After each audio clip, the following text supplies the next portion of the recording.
지난 시간에 우리는 사도신경의 세 번째 부분인 성령에 대해서 배웠습니다. 삼위일체로서의 성령에 대해서, 그리고 보혜사로 오신 성령의 다양한 역할에 대해서, 그리고 잘못된 성령 운동인 신사도 운동에 대해서 배웠습니다. 오늘은 성령이 역사하는 대표적인 영역인 교회에 대해서 공부해보는 시간입니다. 나는 거룩한 공교회와 성도의 교제를 믿습니다. 크레도, 그럼 나는 믿는다라는 뜻이고요. 사nctam ecclesiam, 홀리 처치, 거룩한 교회를 믿습니다. 카톨릭함, 보편적 교회를 믿습니다. sanctorum communionem, 그러면 성도들의 교제, communion of the saints를 믿습니다. 그 내용입니다. 자, 거룩한 공교회와 성도의 교제를 믿는다는 구절이 현재 이 성령을 설명하는 부분에 들어가 있는데 왜 그럴까요? 첫 번째 성부를 설명하는 부분이나 두 번째 성자를 설명하는 부분에 들어가도 되는데요. 그 이유는 성령이 운행하고 역사하는 영역이 대표적으로 그 교회와 그리고 그 교회에 속한 성도들이기 때문입니다.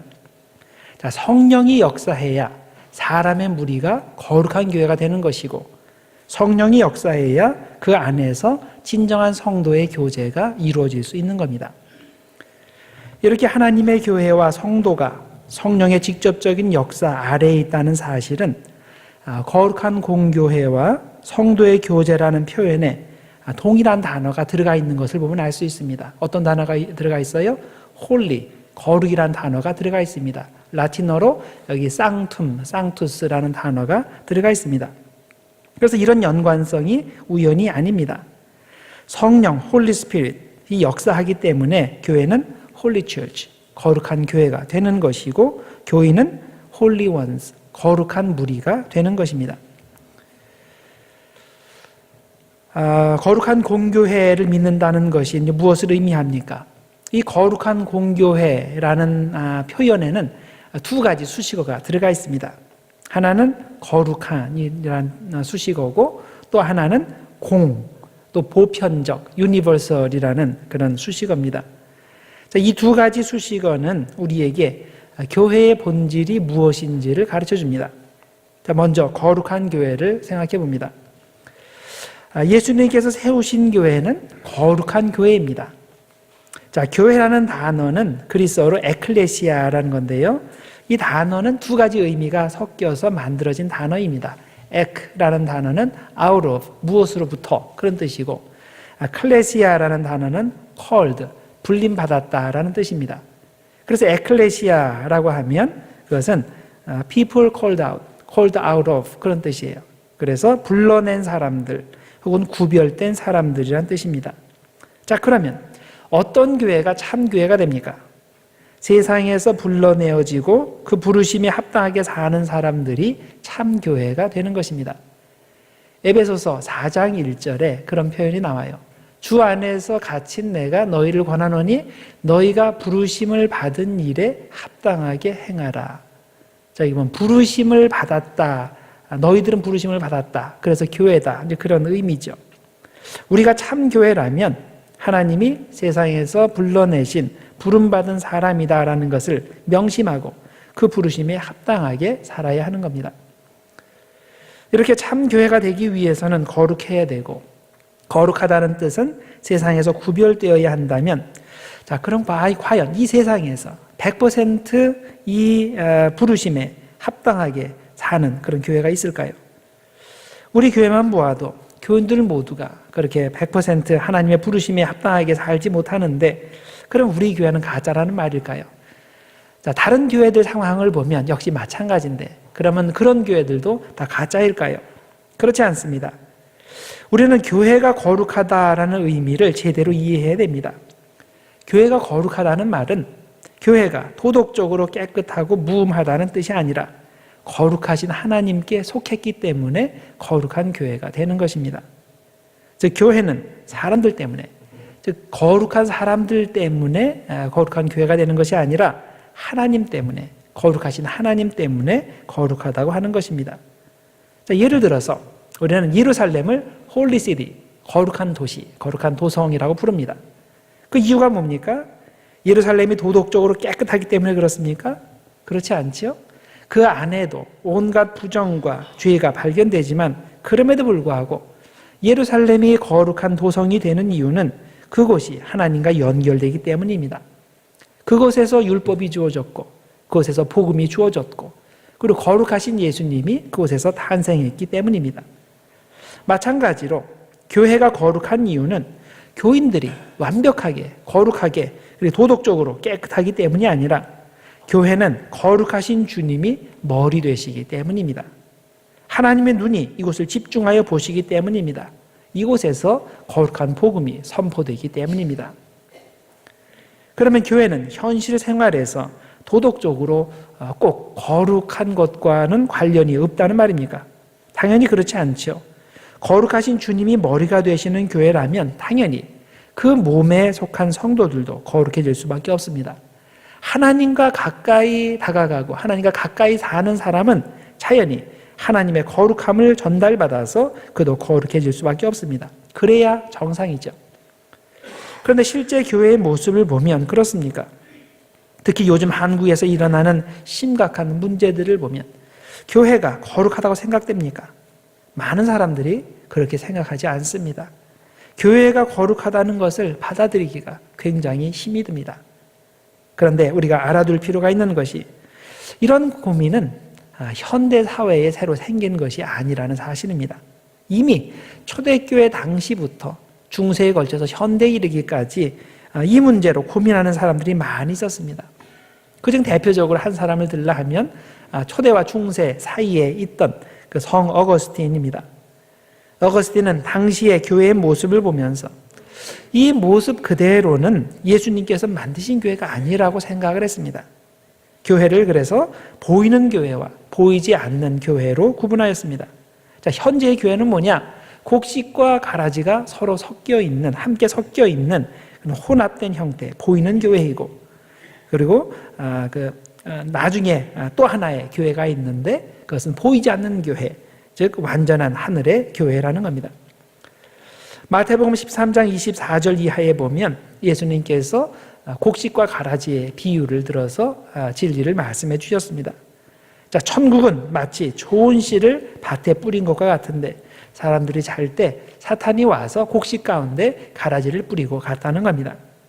처음 곡식을 뿌릴 때는 좋은 곡식만 자랄 것으로 기대했는데 나중에 보니까 곡식들 사이에서 가라지도 함께 자라고 있습니다. 그래서 이것을 본 종들이 주인에게 이야기를 하죠. 우리가 처음 곡식을 뿌릴 때는 좋은 곡식만 자랄 것을 기대했는데 지금 이런 현상이 벌어졌으니 우리들이 지금 가서 당장 그 가라지들을 다 뽑아버릴까요? 그럴 때 주님께서 말씀하신 내용이 뭡니까? 그냥 두어라. 다 때가 있다. 가라지 뽑다가 곡식까지 다치면 안 된다.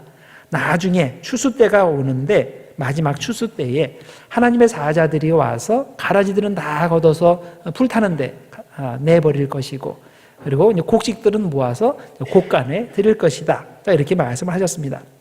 자, 이것은 비유의 말씀인데 이 비유가 주는 그런 메시지가 무엇입니까? 교회는 두 종류가 있다는 거죠. 하나는 이 땅에 불완전한 교회가 있고 또 하나는 마지막 심판 때에 심판 이후에 하늘에 완전한 교회가 있다는 것입니다. 어거스틴의 표현을 빌자면 보이는 교회는 이 땅에 불완전한 교회입니다. 알곡과 가라지가 함께 섞여 있는 교회입니다. 그래서 현재 상태에서 우리는 누가 정말 구원받을 사람이고 누가 구원받지 못한 가짜인지를 구분을 할 수가 없습니다. 그러나 마지막 심판 때가 되면 이 둘이 분명하게 구분되는데 이 과정을 거쳐서 온전한 알곡이 판명이 나게 됩니다. 자, 그래서 나중에 이 알곡들만으로 이루어진 보이지 않는 교회, 진짜 교회의 모습이 드러나게 되는 것입니다. 따라서 현재 교회의 모습, 교인들의 모습을 보고서 너무 실망하지 말라는 겁니다. 아직 심판 때가 오지 않았기 때문입니다.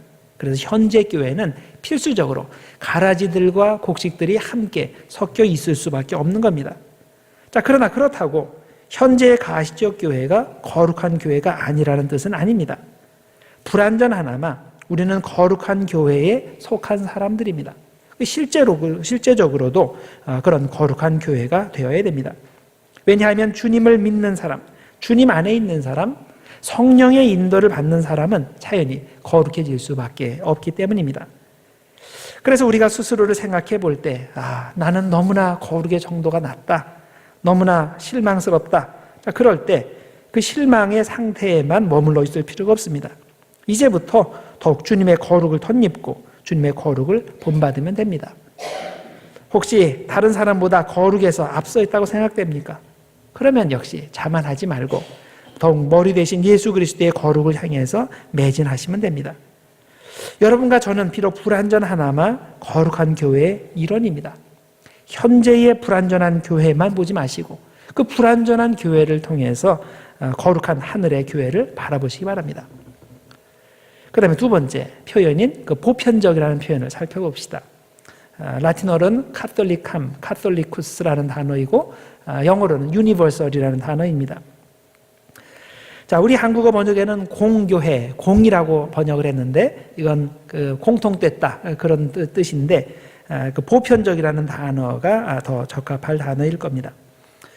자, 여기에 그 카톨릭이라는 그런 단어가 사용이 되는데, 자, 현재의 로만 캐톨릭 처치를 의미하는 것은 아닙니다. 자, 어떤 사람은 사도신경에 가톨릭 교회를 믿는다는 표현이 있기 때문에 나는 사도신경을 안 외운다 이렇게 이야기하는데, 그것은 이 캐톨릭이라는 단어를 잘못 이해하는 것입니다. 여기서 사용된 가톨릭이라는 단어는 according to the whole, 전체, 보편적, universal 이런 뜻입니다. 자, 무슨 말이냐면 하나님의 교회는 모든 사람에게 열려 있다는 뜻입니다. 주님께서 교회를 가리켜서 만민이 기도하는 집이다 그렇게 말씀하셨죠.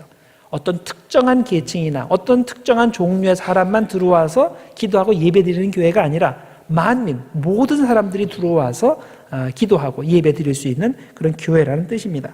자, 그것과 마찬가지로 누구든지 어떤 차별과 구별 없이 하나님께로 나아올 수 있는 교회, 이것이 예수님께서 만드신 교회입니다. 자, 우리 연합감리교회의 표어가 있습니다. Open Hearts, Open Minds, Open Doors입니다. 이 표현이 교회의 보편성과 하나님의 보편적 사랑을 잘 표현해주고 있습니다. 우리는 예수님을 주님으로 고백하는 사람이면 누구나 환영합니다. 신약성경에 보면 유대인들이 예수님의 보편적 사랑을 비판하는 내용이 많이 나옵니다. 왜 예수님은 좋은 가문의 사람들, 배운 사람들, 도덕적으로 깨끗한 사람들, 그런 사람들하고만 놀지 않고 꼭 사회에서 소외된 사람들하고만 그들을 찾아서 같이 지냅니까? 자, 이렇게 질문하며 비판을 했는데, 자, 이에 대한 예수님의 대답이 무엇입니까? 마가복음 2장 17절입니다. 건강한 자에게는 의사가 쓸데없고 병든 자에게라야 쓸데있느니라. 나는 의인을 부르러 온 것이 아니요 죄인을 부르러 왔노라. 예수님의 사랑은 제한이 없습니다. 보편적이고 우주적입니다. 그래서 예수님의 주변에는 사회적으로, 종교적으로, 문화적으로 소외된 사람들이 많이 포진해 있는 겁니다. 자, 예수님께서 그런 분이라면 그 예수님을 믿는 우리는 어떻게 되어야 되겠습니까? 우리 교회는 어떻게 되어야 될까요? 우리 교회도 보편적 교회가 되어야 됩니다. 만일 우리 교회에 부자만 와서 정착할 수 있다면, 많이 배운 사람만 올 수 있다면, 교양 있는 사람만 환영받는다면, 그러면 그 문제가 있는 교회죠. 우리는 참된 교회가 아닙니다. 참된 교회는 구원받고 싶은 사람이면 누구나 와서 환영받고 정착할 수 있는 교회입니다. 나이가 어린 사람도 올 수 있고, 나이가 연세가 드신 분도 올 수 있고, 많이 배운 사람도 올 수 있고, 별로 배우지 못한 사람도 올 수 있고, 가난한 사람도 올 수 있고, 부자도 올 수 있고, 좀 성격이 좋은 사람도 올 수 있고, 성격이 삐뚤어진 사람도 올 수 있고, 다 환영받고 그런 교회가 되어야 됩니다. 저는 우리 교회가 그런 교회가 되기를 소원하며 기도합니다. 그럴 때 주님께서 만들어주신 그런 계획하신 이 보편적 교회, 공교회가 우리 교회의 실현이 되는 겁니다. 자, 그 다음 또 한 가지, 우리가 교회 보편성에 관련하여 생각해 볼 것이 있습니다. 그것은 참된 교회는 모든 사람에게 열려 있는 것처럼 역시 다른 모든 교회, 다른 모든 교인들에게도 열려 있어야 한다는 겁니다. 우리가 정말로 보편적인 교회를 믿는다면 교회 간에 혹은 교단 간에 지나친 구별이나 경쟁이 없어져야 됩니다. 왜냐하면 천국에 가면 교회 간의 구별이나 교단 간의 구별이 전혀 없는 100% 보편적 교회만, 그 한 교회만 있을 것이기 때문입니다.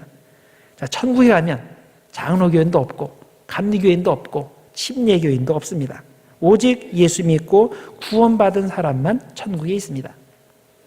존 웨슬리 목사님이 기도하다가 깊은 잠에 빠졌습니다. 그러고서 꿈속에서 자신이 천국에 들어가는 꿈을 꿨습니다. 그가 천국에 들어가면서 이렇게 천국문을 지나치게 될 때 천국문을 지키는 천사가 있었습니다. 그래서 들어가기 전에 그 안의 사정을 좀 알아보기 위해서 천사에게 물었습니다.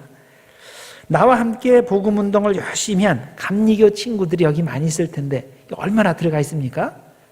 그러니까 잠깐만 기다리라고 하고서 천사가 명부를 한번 쭉 살펴봤습니다. 그러고서 하는 말이 미안하지만 감리교회는 한 사람도 없어요. 그렇게 얘기했어요. 깜짝 놀란 웨슬리 목사님이 다시 물었습니다.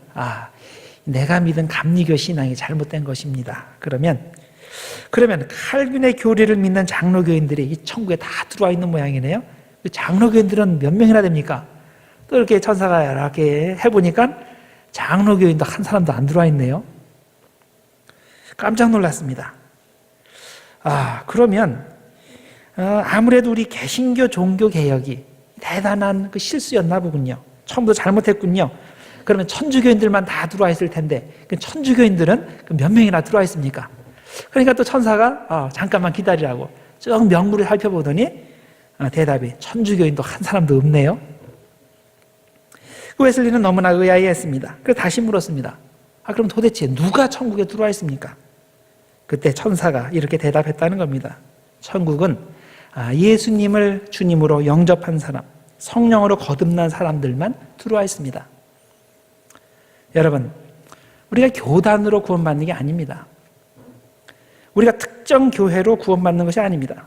구원의 여부는 성부와 성자와 성령에 대한 올바른 신앙 고백에 달려 있습니다.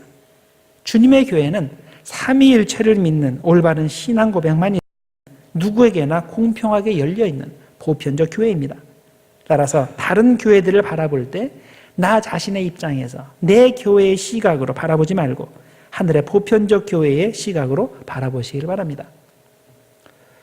자, 그 다음에 마지막으로 나는 성도의 교제를 믿습니다를 생각해 봅시다. 자, 예수님께서 교회를 만들어 주신 이유가 무엇입니까? 각자 혼자서 예수 믿음 잘 믿으면 되지 왜 교회를 만들어서 함께 신앙생활을 하도록 하셨을까요? 그것은 함께 신앙생활을 해야 신앙을 가장 잘 유지할 수 있기 때문입니다. 함께 신앙생활을 해야 신앙생활을 가장 잘 하고 신앙이 그 안에서 가장 잘 성장할 수 있기 때문입니다. 사도행전 2장에 보면 오순절날 성령을 체험한 사람들이 얼마나 성도의 교제를 잘 했는지를 이렇게 설명합니다. 2장 24절 그들이 사도의 가르침을 받아 서로 교제하고 이 교제라는 그리스어가 코이노니아라는 단어예요. 떡을 떼며 오로지 기도하기를 힘쓰니라. 자, 그러면 이런 성도의 교제 코이노니아가 어떻게 구체적인 모습으로 나타나는가? 44절에서 46절 믿는 사람이 다 함께 있어 모든 물건을 서로 통용하고 또 재산과 소유를 팔아 각 사람의 필요를 따라 나눠주며 날마다 마음을 같이하여 성전에 모이기를 힘쓰고 집에서 떡을 떼며 기쁨과 순전한 마음으로 음식을 먹었다고 되어 있습니다. 사도행전에 나타난 성도의 교제는 영적인 것을 나누는 동시에 물질적인 것을 나누는 교제였습니다. 함께 모여서 기도하고 찬송 부르고 함께 성찬에 참여하는 예배의 교제인 동시에 서로 재산을 나누기까지 하는 그 실천적 교제였습니다. 초대교회가 어떻게 해서 이렇게 성도의 교제를 잘 할 수 있었을까요?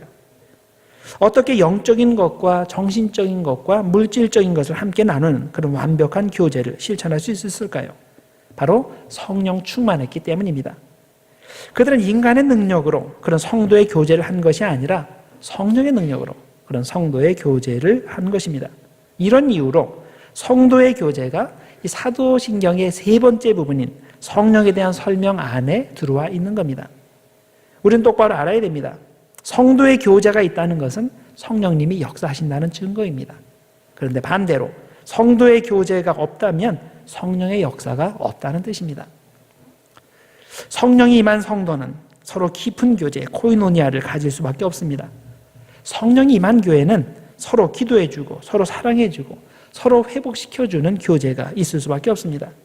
왜냐하면 그것이 바로 성령이 임하시는 그런 일이기 때문입니다. 그런데 이런 성도의 교제를 일부러 피하시는 분들이 있습니다. 다 그럴 만한 사정이 있겠죠. 주로 사람들에게 하도 많이 상처를 받아서 더 이상 이제는 그런 상처 받기 싫어서 그렇게 하는 그런 경우들이 있을 겁니다. 그래서 예배만 참석하고 다른 활동은 전혀 하지 않습니다. 조용히 왔다가 조용히 갑니다. 여러 활동에 참여하게 되면 사람들과 부대껴야 되고 그러면 또 마음의 상처를 받을까 두렵기 때문입니다. 그러나 또 한편으로는 그것이 충분히 이해되기는 하지만은 또 한편으로는 그것 때문에 하나님의 놀라운 복의 기회를 잃고 있는 것을 볼 때 정말 안타까운 그런 마음이 듭니다. 성도의 교제는 신앙생활의 주변사항, 부수사항 그게 아니라 신앙생활의 필수사항이기 때문입니다. 이것을 제대로 하지 못하면 그만큼 신앙생활의 중요한 부분을 잃는 것이 됩니다. 현실의 차원에서 성도의 교제가 반드시 있어야 하는 이유가 있습니다. 그것은 우리가 평생 매일 영적으로 충만한 상태에 있는 것이 아니기 때문입니다. 다른 사람의 도움 없이 평생 혼자 신앙생활 잘할 만큼 항상 영적 체력이 든든한 사람은 없습니다. 때로는 영적으로 다운되어서 밑바닥에서 헤매는 경우가 많은데 그럴 때 성도의 교제 안에 있는 사람은 빨리 그 문제를 해결합니다. 왜냐하면 주변에 있는 성도의 교제 안에 있는 다른 사람들이 그것을 보고 그냥 놔두지 않기 때문입니다. 반드시 찾아가서 도움을 주게 되어 있습니다. 그러나 혼자 예수 믿는 사람은 아무도 도와줄 수가 없습니다. 그가 지금 영적으로 어떤 상태에 있는지 아무도 모르기 때문입니다. 그래서 신앙생활은 혼자 하면 안 됩니다. 반드시 함께 해야 됩니다. 개인주의가 대세인 현재 사회에서는 더욱더 그렇습니다. 그래서 말세에 대해서 히브리서 10장 24절과 25절이 이렇게 말씀을 하죠. 서로 돌아보아 사랑과 선행을 격려하며 모이기를 피하는 어떤 사람들의 습관과 같이 하지 말고 오직 권하여 그날이 가까움을 볼수록 더욱 그리하자. 우리는 그날이 가까울수록 더욱 더 잘 모이고 더욱 더 성도의 교제를 많이 해야 됩니다. 더 많이 격려해야 되는 겁니다. 오늘 우리가 거룩한 공교회와 성도의 교제에 대한 신앙 고백을 살펴보았습니다. 하나님께서 우리를 교회로 모이게 하신 이유가 있습니다. 우리는 함께 신앙생활해야 가장 잘 신앙을 지키고 그 안에서 가장 잘 성장할 수 있기 때문입니다. 교회는 사람들이 모인 집단이기 때문에 당연히 이런저런 문제가 발생합니다. 그러나 그런 문제에도 불구하고 여전히 교회는 하나님의 말씀이 선포되고 성도들이 말씀대로 훈련받고 양육받도록 지정된 것입니다. 하나님께서 교회를 그렇게 지정하셨습니다. 따라서 거룩한 공교회를 믿으시고 성도의 교제를 믿으시기 바랍니다. 여러분의 믿음의 고백 위에 하나님께서 성령의 능력을 부으시고 여러분을 향한 하나님의 계획이 여러분의 교회 생활을 통해서 풍성히 성취되기를, 이루어지기를 주님의 이름으로 축원합니다. 기도하겠습니다. 하나님 아버지 감사합니다. 주님께서 주님의 성령을 보내주셔서 또 우리로 하여금 영적으로 살게 하시고 육적으로 살게 하시고 또 우리 교회 안에서 성도의 교제가 있게 하심을 감사합니다. 하나님 아버지, 주님의 교회는 거룩한 교회입니다. 주님의 교회는 보편적인 교회입니다. 하나님, 나도 그 교회 안에서 그런 신앙대로 우리가 실천할 수 있도록 해주시고 또 우리들이 성도의 교제를 통해서 서로를 돕고 서로를 세워주는 거룩한 그런 사명 잘 감당할 수 있도록 주님 인도하여 주시옵소서. 그래서 주님 오시는 날에 모두 우리가 구원받을 수 있는 그런 복을 허락하여 주시옵소서. 예수님의 이름으로 기도드립나이다. 아멘.